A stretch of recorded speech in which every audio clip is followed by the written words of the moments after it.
तो चलिए बढ़ते हैं आज की कहानी की ओर। दोस्तों, जब अजय तकरीबन 7 महीने बाद वापस अपने घर की तरफ जाने वाला था।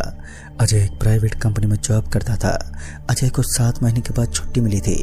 वो अपने परिवार के साथ समय बिताना चाहता था, जिस कारण वह आने वाली सबसे पहले ट्रेन को पकड़कर यहाँ से रवाना होने वाला था। लेकिन जब वो रेलवे स्टेशन पर दाखिल हुआ तो उस स्टेशन को देखकर कोई भी ये मानने को तैयार नहीं था कि असल में यह कोई रेलवे स्टेशन ही है या फिर उजड़ा हुआ कोई पुराना खंडर जमीन का टुकड़ा, क्योंकि वहाँ आसपास मौजूद सारा इलाका एकदम खामोश और सन्नाटे में डूबा हुआ था। एक जोरदार चुप्पी और साथ ही स्टेशन पर किसी आदमी दूर दूर तक नजर नहीं आ रहा था। कोई कुत्ता या कोई जानवर तक नहीं था। इतना सब देखने के बावजूद भी अजय उस रेलवे स्टेशन के केबिन तक पहुंच गया और टिकट मांगने लगा। लेकिन हैरान की बात तो ये थी कि उस केबिन के अंदर कोई भी मौजूद ही नहीं था, क्योंकि वहां का कांच एकदम बंद था और शायद उस कांच के ऊपर एक ताला लगा हुआ था। और फिर अजय उस कांच को खटखटाने लगा और कांच के खटखटाने की वजह से 2 मिनट के बाद ही एक आदमी उस विंडो से बाहर निकलता हुआ अजय को घूरते बोला, अबे तुझे पता नहीं है इस समय स्टेशन पर आना सख्त मना है। अजय उस आदमी की बातें सुनने के बाद थोड़ा हैरानी में पड़ गया, क्योंकि वह उस स्टेशन के बारे में कुछ भी नहीं जानता था। उसके अबाउट यह स्टेशन एक छोटा और खामोश ट्रैक था। मगर बाद में टिकट देने वाला कर्मचारी बोल पड़ा, अगर तुम अपनी जान की सलामती चाहते हो तो जितना जल्दी हो सके यहाँ से निकल जाओ, वरना मौत तुम्हारा इंतजार कर रही होगी। इस वक्त अजय किसी की बात सुनने के मूड में नहीं था। वो उस टिकट कर्मचारी पर भड़कते हुए बोला, तुम मुझे टिकट देते हो या नहीं? अगर तुमने मुझे टिकट नहीं दी तो मैं तुम्हारी कंप्लेन कर दूंगा। अजय की बातें कुछ ज्यादा ही बढ़ चुकी थी, जिस वजह से वो टिकट कर्मचारी अपने धीमी स्वर में बड़बड़ाते हुए अजय को टिकट देने लगा। ट्रेन के आने में अभी भी वक्त बचा हुआ था। अजय को काफी राहत की सांस मिली कि अब वो बहुत ही जल्द अपने घर पहुंच जाएगा। फिर वो स्टेशन के एक बेंच पर बैठ गया। इतना खामोश स्टेशन अजय अपनी जिंदगी में पहली बार देख रहा था। उस स्टेशन पर किसी की मौजूदगी न होने की वजह से अजय के दिल में भी एक छोटा सा भय पैदा हुआ, लेकिन घर वालों से मिलने की खुशी ने उसके सारे डर को खत्म कर दिया और वो अभी भी ट्रेन के इंतजार में डूबा हुआ था। तभी उसे उस रेलवे स्टेशन पर कुछ लोग इधर से उधर भटकते हुए नजर आए। वो उन 4 लोगों को देखकर उन्हीं की ओर बढ़ चला। अजय उन्हें देखते ही उनकी ओर चल दिया, मगर वो चारों जने यहाँ से भागने की बातें कर रहे थे। देखते ही देखते वो लोग तुरंत ही वहां से भाग निकले। अजय उनकी इन हरकतों को समझ पाने में पूरी तरह से नाकाम था और फिर वह चारों लोग तुरंत ही वहां से भाग निकले। अजय उस जगह से वापस उठता हुआ स्टेशन की पटरियों की ओर चल दिया और एक बार के लिए उसे ऐसा लगा मानो स्टेशन पर ट्रेन पहुंच चुकी है, लेकिन ट्रेन का अभी तक कोई नामो निशान नहीं था। अजय अभी भी ट्रेन के इंतजार में था, लेकिन दूसरी तरफ उसके पेट में चूहे कूद रहे थे, बार बार उसे खाने की सोच रही थी। वो अपने आसपास किसी चाय वाले की टपरी को ढूंढने लगा, लेकिन आज उसकी किस्मत ही खराब थी।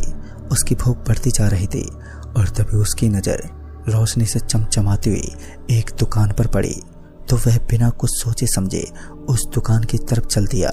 और जब वह उस दुकान के पास पहुंचा तो उसने पाया कि उस दुकान के अंदर एक नौजवान लड़का बैठा हुआ था और वह अभी और इसी वक्त इस दुकान को बंद करने वाला था। इसी बीच अजय ने उसे आवाज देते हुए कहा, अरे भाई साहब, जरा एक नमकीन का पैकेट दीजिए। मगर अजय की बातों का उस दुकानदार पर कोई असर नहीं था। जब अजय को कोई जवाब नहीं मिला तो अजय एक बार फिर उस आदमी को जवाब देते हुए बोला, भाई साहब, अभी मेरी ट्रेन आने वाली है और मुझे जल्द से जल्द अपने गांव पहुंचना है, तो प्लीज आप मुझे नमकीन दे दीजिए, मुझे बहुत जोर की भूख लगी है। और ट्रेन का नाम सुनते ही उस दुकान का मालिक अजय को गुस्से से तिलमिलाता हुआ बोल पड़ा, अगर तुम्हें अपनी जान बचानी है तो यहाँ से निकल जाओ। एक बार फिर अजय इस बात को सुनने के बाद थोड़ा दंग था, लेकिन अजय नहीं जानता था कि उसकी यह जिद्दी उसे कहीं ना कहीं किसी मुसीबत में फंसा सकती है। उसे अभी भी जल्दी से जल्द अपने गांव पहुंचने की पड़ी थी। वो अभी भी ट्रेन के आने का वेट कर रहा था और फिर कुछ देर के बाद ही उसे ट्रेन का हॉर्न सुनाई दिया। ट्रेन का हॉर्न सुनते ही अजय अपने समस्त सामान के साथ ट्रेन के अंदर दाखिल हुआ। चूंकि इस समय ट्रेन स्टेशन पर रुकी हुई थी तो अजय आराम से ट्रेन में बैठ गया। समय बीतने के साथ ही ट्रेन एक बार फिर रफ्तार पकड़ने लगी और फिर ट्रेन स्टेशन से निकल पड़ी। अजय ऊपर की एक बर्थ पर लेटा हुआ था और खिड़की की सहायता से बाहर का पूरा दृश्य आसानी से देख पा रहा था। और तभी अजय की नजरें बाहर की तरफ निकल रहे सफेद सफेद धुएं पर पड़ी तो उसने पाया कि यह कुछ अजीब सी जगह थी। अजय लगभग 7 महीने बाद अपने घर लौट रहा था, लेकिन वो रास्ता कैसे भूल सकता था। वो अच्छे से जानता था कि इस रास्ते में ऐसा कोई भी स्थान नहीं है जो एकदम खाली पड़ा हो। फिर कुछ दूरी तय करने के बाद अजय को ट्रेन की विंडो से एक आदमी ट्रेन के साथ साथ भागता हुआ दिखा। उस आदमी की रफ्तार देखने के बाद अजय के तो होश ही उड़ गए, क्योंकि उस आदमी की स्पीड ट्रेन के बराबर थी। और तभी अजय के कानों में किसी की बातचीत करने की आवाज़ सुनाई दी। ये सुनकर अजय ऊपर की सीट से नीचे की तरफ देखने लगा तो इस बार अजय ने देखा कि उस बोगी के अंदर काफ़ी सारे यात्री बैठे हुए थे और वो सभी आपस में बतला रहे थे। पहले तो अजय ने सीट से नीचे उतरना चाहा, लेकिन बाद में वो अपनी आंखें बंद करके वहीं लेट गया। खिड़की से आधी ठंडी ठंडी हवाओं की वजह से अजय की आंखें नींद में मगन होने लगी और थोड़ी ही देर के बाद अजय एक हल्की नींद में मगन हो गया। फिर जब एक जोर का झटका लगा तो अजय हड़बड़ाहट के मारे एकदम से जग उठा और वहां मौजूद सभी लोगों को घूरने लगा। लेकिन इस बार ट्रेन की वो बोगी एकदम खामोश थी।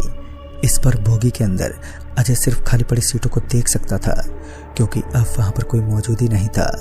अजय दंग रह गया, क्योंकि कुछ समय पहले उस बोगी के अंदर यात्रियों की कोई कमी नहीं थी, तो वहीं इस वक्त वो बोगी पूरी तरीके से वीरान नजर आ रही थी। उस बोगी के अंदर किसी भी यात्री की मौजूदगी को ना देखते हुए अजय ऊपर की बर्थ से नीचे उतर गया और उसके तुरंत बाद ही उस बोगी के दरवाजे के पास पहुंचकर बाहर चल रहे नज़ारे को देखने लगा। अजय को विश्वास तो हो चुका था कि आज उसने एक गलत कदम को अंजाम दिया है और अब उसे इस बोगी के अंदर खतरों से सामना करना पड़ेगा। कुछ देर बीतने के बाद ट्रेन की गति धीमी होने लगी और ट्रेन शायद अब आने वाले छोटे से स्टेशन पर रुकने वाली थी। तभी अजय को अपने पीछे से एक आवाज आई, पर भाई साहब क्या कुछ खाने को मिल सकता है? और इस बार जब अजय अपने पीछे मुड़ा तो एक बूढ़ा आदमी फटे पुराने कपड़ों के साथ भीख मांग रहा था। अजय का स्वभाव थोड़ा अलग था तो अजय उस भिखारी से बोल पड़ा, मांगने से अच्छा है कमा कर खाया करो। और फिर उसके बाद अजय ने अपनी जेब से 5 रुपए का सिक्का निकाला और उसके पास मौजूद एक छोटे से कटोरे में डाल दिया। तभी वो आदमी अजय को तिरछी नजरों से देखने लगा। वह भिखारी अजय को घूरते हुए बोला, बेटा जितना बोलना है बोल ले, थोड़ी देर बाद तेरी मौत हो जाएगी।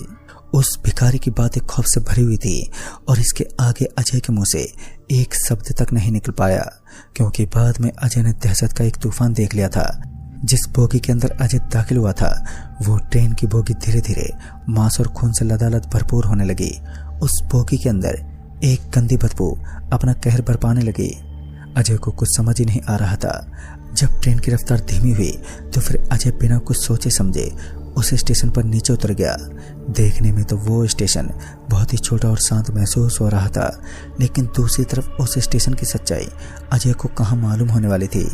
जब वह उस स्टेशन पर नीचे उतरा तो उसे बहुत कुछ अलग और अजीब सा दिखाई पड़ रहा था।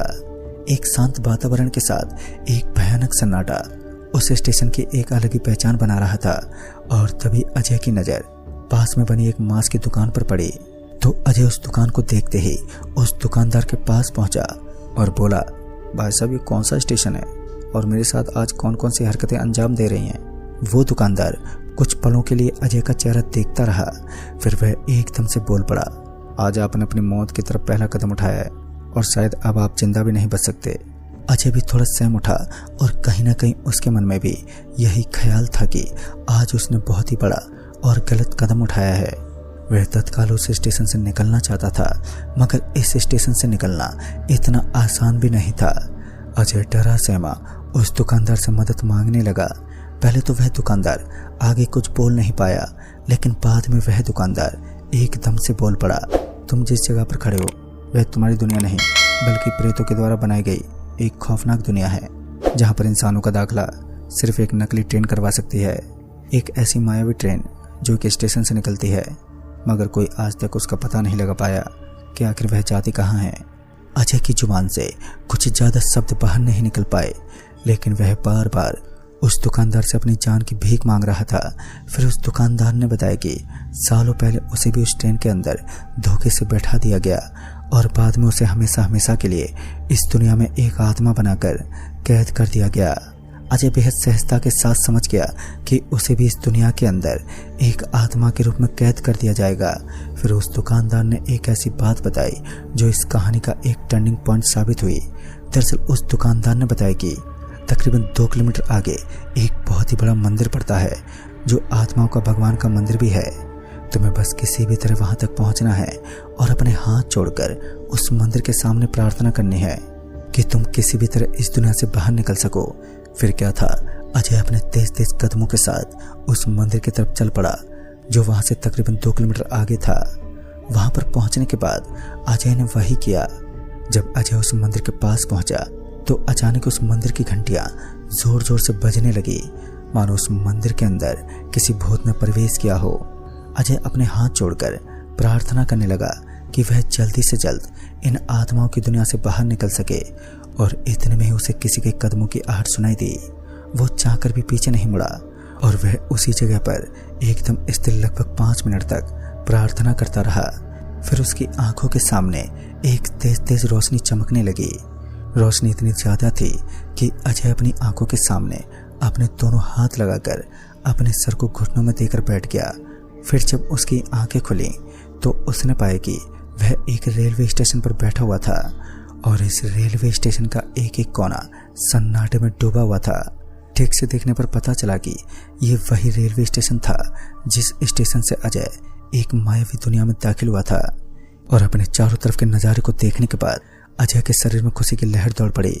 उसे अपनी आंखों पर विश्वास नहीं हुआ कि वो अपनी दुनिया में वापस लौट चुका है और उसके तुरंत बाद ही अजय उस रेलवे स्टेशन से बाहर निकल गया। दोस्तों, इसलिए कहते हैं कि हमें कोई भी काम इतनी उत्सुकता के साथ नहीं करना चाहिए कि हमारे ऊपर भारी पड़ सके। तो इस तरह अजय की ये गाथा समाप्त हुई और ये घटना अजय के अंदर एक दहशत फैलाने के लिए कायम थी। कहते हैं कि उस दिन के बाद अजय आज तक रात में रेलवे स्टेशन से सफर तक नहीं करता। तो दोस्तों, इस कहानी में बस इतना ही। तब तक के लिए बाय एंड टेक केयर।